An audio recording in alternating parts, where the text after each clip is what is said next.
na hawa ni wanawake ambao hawapasi kubeba ujauzito ikiwa wanapitia dalili zifuatazo.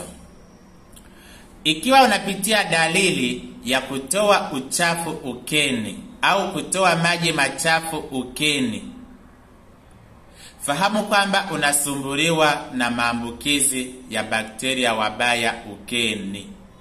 Ina maana kwamba pengine inawezekana ukawa una uvimbe kwenye kizazi, au inawezekana mfuko wa kizazi ukawa umelainika.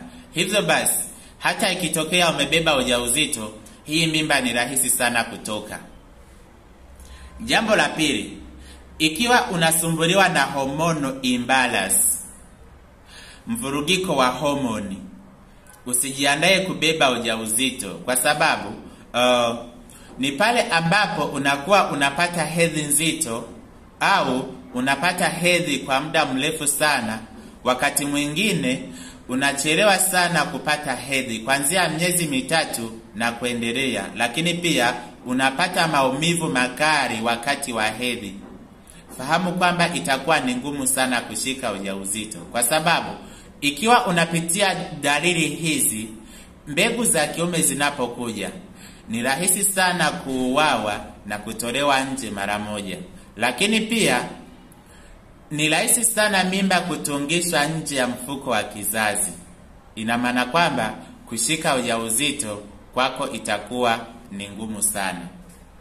Lakini endapo ukifanikiwa kuipata full package ya folic acid kit, hii hapa itakusaidia kushika ujauzito bila hata kufanyiwa operation, kwa sababu folic acid kit inaenda kuua au kuondoa zile sumu ambazo zimesababishwa na dawa za uzazi wa mpango. Lakini pia inaenda kuondoa uvimbe kwenye kizazi na kusafisha mirija, pamoja na kuondoa bakteria wabaya ukeni.